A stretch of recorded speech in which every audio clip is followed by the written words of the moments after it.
আসসালামু আলাইকুম everyone, welcome to money YouTube channel Maryam's mom ব্লগে। আশা করি সবাই ভালো আছেন। আমি আলহামদুলিল্লাহ ভালো আছি। সবাইকে অগ্রিম নববর্ষের শুভেচ্ছা। আর 2 দিন পরে নববর্ষ।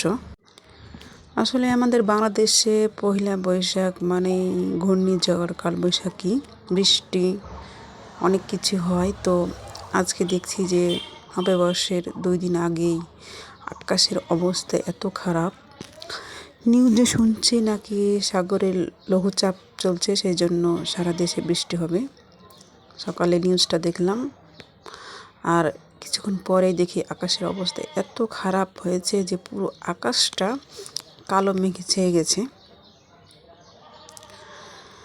তো আমি ভাবলাম যে যদি বৃষ্টি আসে তাহলে তো আমার যে ছাগলগুলো আছে আবার ঘরে ভরে দিতে হবে, তাহলে তো খাওয়া দাওয়া আবার বন্ধ হয়ে যাবে।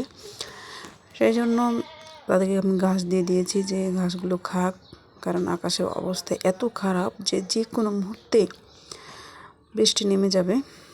সেজন্য তাড়াহুড়ো করে তাদেরকে আমি খেতে দিয়েছি যে খাওয়া হয়ে গেলে ঘরের আবার ভরে দিব, না হলে তো আবার যে চিল্লাচিল্লি শুরু করবে। পশ্চিম দিক তো দেখাই যাচ্ছে না, এত পরিমাণ অন্ধকার হয়েছে যে পশ্চিম সাইডটা পুরো কালো হয়ে গেছে, দেখতে পাচ্ছেন আপনারা। তো মানে এটা ভিডিওতে যা দেখাচ্ছে সরাসরি অনেক কালো হয়ে গেছে। ভাবলাম যে একটু বাইরে গিয়ে ক্যামেরাটা ধরি, যে বাইরের অবস্থাটা একটু ভালোভাবে বোঝা যাচ্ছে। আমার বাড়ি থেকে অনেক গাছ তো আমার বাড়ির সাইডে, সেই জন্য একটু বোঝা যাচ্ছে কম। সেজন্য আমি বাইরে চলে এসেছি। আর দেখতে পাচ্ছি আমার বাড়িটা রোড সাইডে। দেখতে দেখতে যে বৃষ্টি চলে এসেছে। তাড়াহুড়ো করে আমি যা কাজ ছিল আমার কাজগুলো সেরেই দিলাম, কারণ বৃষ্টি পড়া শুরু হয়ে গিয়েছে। এই জন্য দেখেন কী পরিমাণে বৃষ্টি হচ্ছে, প্রচুর বৃষ্টি হচ্ছে। যে বলে না যে মুষলধারে বৃষ্টি, ঠিক মুষলধারে বৃষ্টি। দেখেন পানির গতিটা কী পরিমাণ, এত জোরে বৃষ্টি হচ্ছে।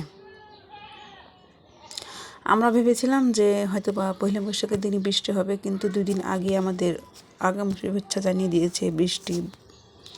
তো ভেবেছিলাম যে পরিমাণ মেঘ উঠেছে আকাশে, তো হয়তো বা কোনো ঝড় হবে, তো না, দেখছি যে হালকা হালকা বাতাস বইছে।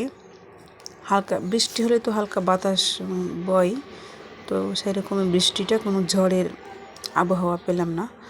তো বৃষ্টির সাথে সাথে হালকা হালকা বাতাস বইছে। গাছগুলো কীরকম নাচানাচি শুরু করে দিয়েছে, দোল খাচ্ছে। আর যে বৃষ্টি, এত মুষলধারে বৃষ্টি হচ্ছে। তো গাইস, কার কার এলাকায় আজকে বৃষ্টি হয়েছে আমাকে অবশ্যই কমেন্টে জানাবে, নাহলে তো আমি বুঝতে পারবো না যে কোন কোন এলাকায় আজকে বৃষ্টি হয়েছে। তো ভিডিওটি যদি ভালো লাগে অবশ্যই চ্যানেলটিতে লাইক দিয়ে চ্যানেলটি সাবস্ক্রাইব করে দিবেন প্লিজ, এবং আপনাদের মতামত কমেন্ট বক্সে জানাবেন। তো বৃষ্টি শেষ। এই যে এত শুকনো মাটি, তারপরও পানি জমে গেছে। কতদিন ধরে বৃষ্টি হচ্ছে না, মাটিগুলি এত শুকনো, তারপরেও যে পানি জমে গেছে। আশপাশটা কেমন অবস্থা হয়ে গেছে। এখন আকাশে অনেক মেঘ, দেখতে পাচ্ছেন কি পরিমাণ মেঘ। এখনও মেঘ কমেনি, হয়তো বা আবারও বৃষ্টি আসতে পারে। আকাশের অবস্থা অনেক খারাপ। তো চারিদিকেই কালো হয়ে আছে আকাশটা। যে পরিমাণ বৃষ্টি হয়েছে তারপরও হয়তো বা আবারও বৃষ্টি আসবে। আসলে বৃষ্টি না, আল্লাহ রহমত। আল্লাহ শুনেছি যে আল্লাহ নাকি বৃষ্টি দিয়ে আল্লাহ রহমত বর্ষণ করেন। কলা গাছটার পাতা দেখছেন একটা ঝুলে গিয়েছে নিচে। বৃষ্টি হয়েছে তো হালকা বাতাস বইছে, আবার কলার কাঁদিও পড়েছে। তো এখনও বাতাস বইছে, বাতাস কিন্তু কমে নাই। বৃষ্টি কমেছে, তো যে কোনো মুহূর্তে আমার বৃষ্টি নামতে পারে। তো বাতাস বইছে। আর এই যে সবার ছাগলগুলো ঘর থেকে বের হয়েছে। কিছুক্ষণ তারা ঘরে ছিল, মনে হয় তাদের বিরক্ত লেগে গেছে যে রাতের ব্যাপারটা অন্যরকম আর দিনের ব্যাপারটা অন্যরকম। তারা জানে যে এখন দিনের বেলা আমাদের ঘরে থাকা অসম্ভব, সেই জন্য তারা এত চিল্লাচিল্লি শুরু করেছে। সেই জন্য সবাই আমরা ছাগলগুলো বের করে দিয়েছি। তো এত পানি জমেছে, আমি এটা আসলে ভাবতে পারিনি। এই জায়গাটা আমাদের একটু খাল, তারপরও এই জায়গায় পানি জমে গেছে। তাহলে বুঝতেই পারছেন যে কী পরিমাণ পানি হয়েছে। চারপাশটা ভিজে একদম অবস্থা একাকার হয়ে গেছে পানিতে। আবারও বললাম না যে বৃষ্টি নামতে পারে, দেখুন আবার বৃষ্টি শুরু হয়ে গেছে। আমারও বৃষ্টি, কিন্তু এবারে বেশি বৃষ্টি না, হালকা যে বলে না যে টিপ টিপ বৃষ্টি, আরও বলে যে গুড়ি গুড়ি বৃষ্টি, এরকম আর কি শুরু হয়ে গেছে গুড়ি গুড়ি বৃষ্টি।